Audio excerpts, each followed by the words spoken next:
What is the best number? By the way, there's only one correct answer. Welcome to MsMojo, and today we're counting down our picks for the top 10 things you missed in the background of The Big Bang Theory. Easy peasy, ooh, so breezy. For this list, we'll be looking at Easter eggs, tributes, and other trivia tidbits you never noticed before while watching this geeky comedy. Did any of these surprise you? Let us know in the comments. Number 10. Sheldon's shirts. Ladies, please, we're not here to talk about Penny, okay? We're here to talk about me. I mean, Einstein von Brains, oh, darn it. All right, I guess the cat's out of the bag.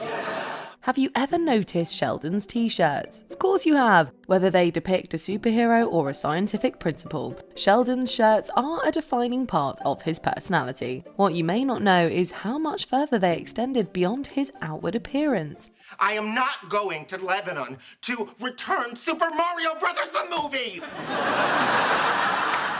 You know, it might be fun.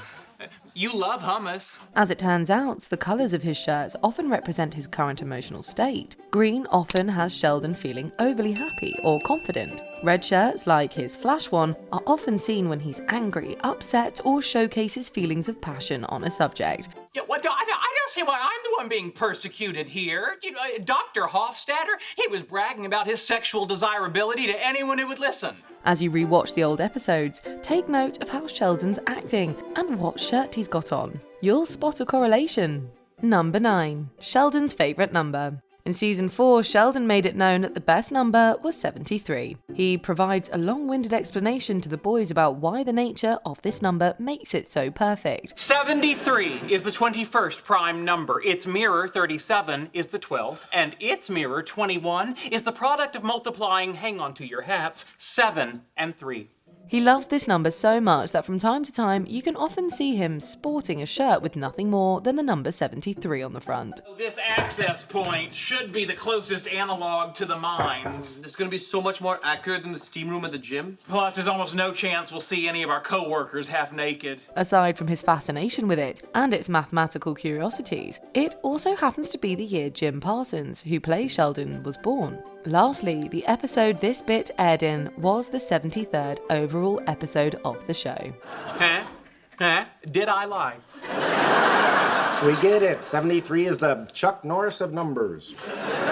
Chuck Norris wishes. Number 8. Star Trek: The Next Generation. Star Trek stars like William Shatner, Brent Spiner, George Takei, and even Leonard Nimoy all had appearances in one form or another throughout the run of the show. I think this is the greatest day of my entire life. It's all right, buddy. One day you'll meet a girl. Most notable, however, has been Will Wheaton's recurring role as a version of himself. He was a major cast member of Star Trek: The Next Generation. I know this may finish me as an acting ensign, but Shut up, Wesley. On occasions where Sheldon has shown up at Will's doorstep, keen observers will have picked up on one very specific nod to Will's Star Trek. Will Wheaton! Will Wheaton! Well, how many was that? Hey, Sheldon, what's up? The number on his door reads 1701. For fans of Trek, you'll recognise that as the 4-digit portion of the registration number for the Starship Enterprise. It's certainly a step up from the nod to pi on Amy's apartment door. Not being familiar with Will Wheaton's body of work, there was no way for you to know you were being rude to a national treasure. Get ready for 130 hours if I told you so. Number 7. Howard's belt buckle. They have been a staple of Howard's torso since the first day we met him. Oh, he speaks English, he just can't speak to women. Really? Why? He's kind of a nerd. Juice box? Forever wearing belt buckles of every shape and size, fans would often wonder which one he'd have on next week. We even got a big glance into his collection when he made Sheldon wash them all. That's nice.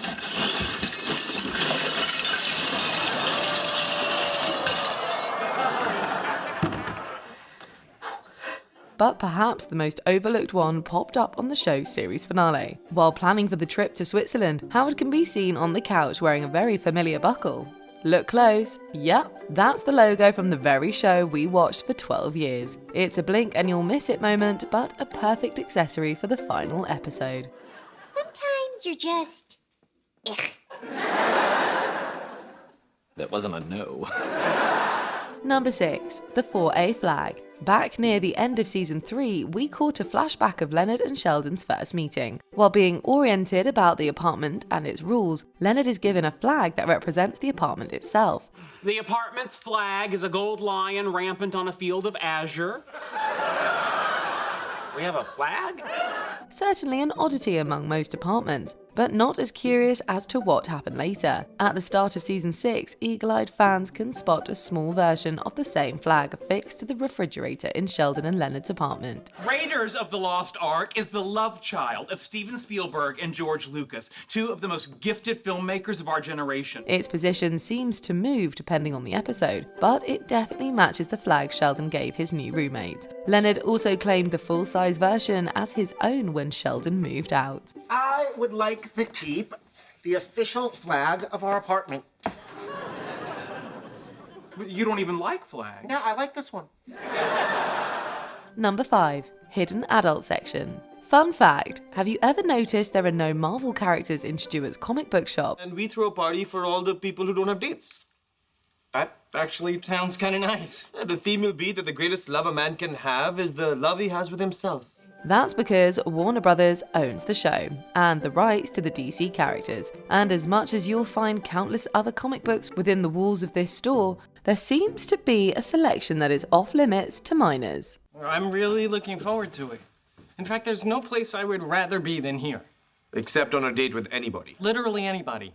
During Raj's Valentine's Day party at the store, you can spot a sign in the back that reads, "No one under 18 beyond this point." What kind of books is he keeping back there? We may never know, given that, in the later seasons, the back section seemed to shift several times. Just because people appreciate comic books doesn't make them weirdos. Stuart's a terrific artist. He went to the Rhode Island School of Design.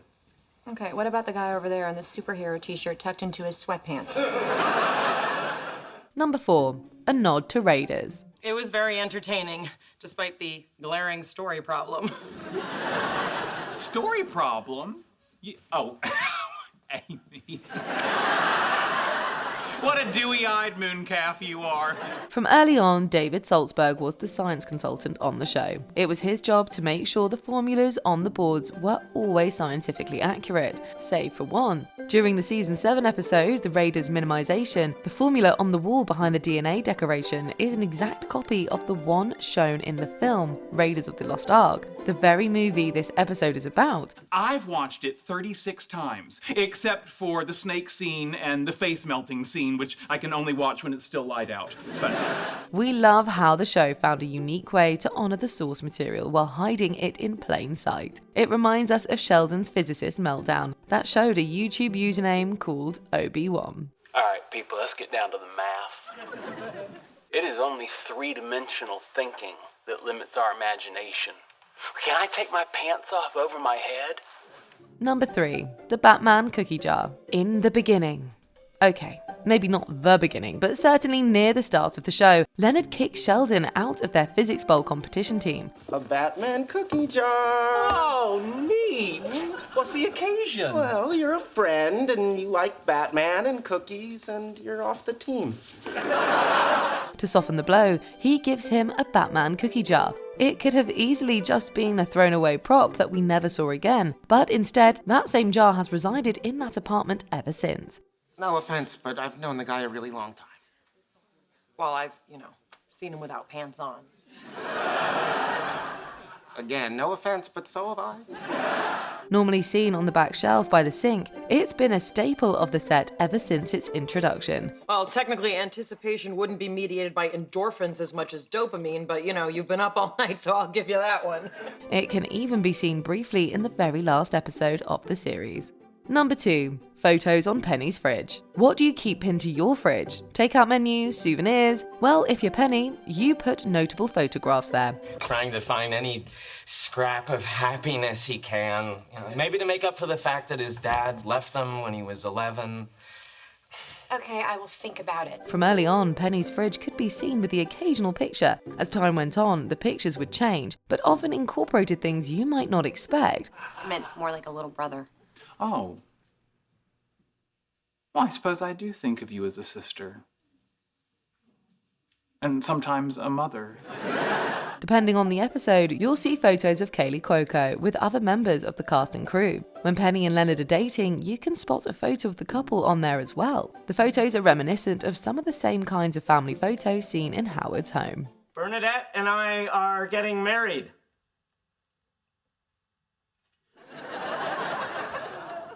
Ma? You too busy bearing down? Before we continue, be sure to subscribe to our channel and ring the bell to get notified about our latest videos. You have the option to be notified for occasional videos or all of them. If you're on your phone, make sure you go into your settings and switch on notifications. Number 1. Carol Ann Susie. We could hear her a mile away, but we never saw her face. Oh, great. Book club was canceled. That thing on Phyllis's neck opened up again.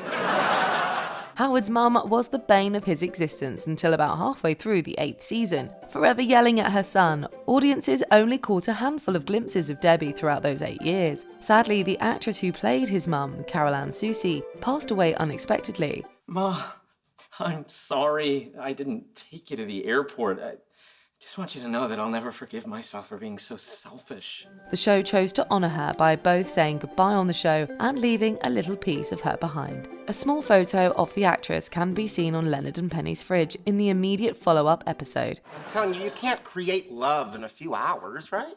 No, careful. You're poking at the whole foundation of The Bachelor. This small tribute remained there until the show's final curtain call. Do you agree with our picks? Check out this other recent clip from MsMojo. And be sure to subscribe and ring the bell to be notified about our latest videos.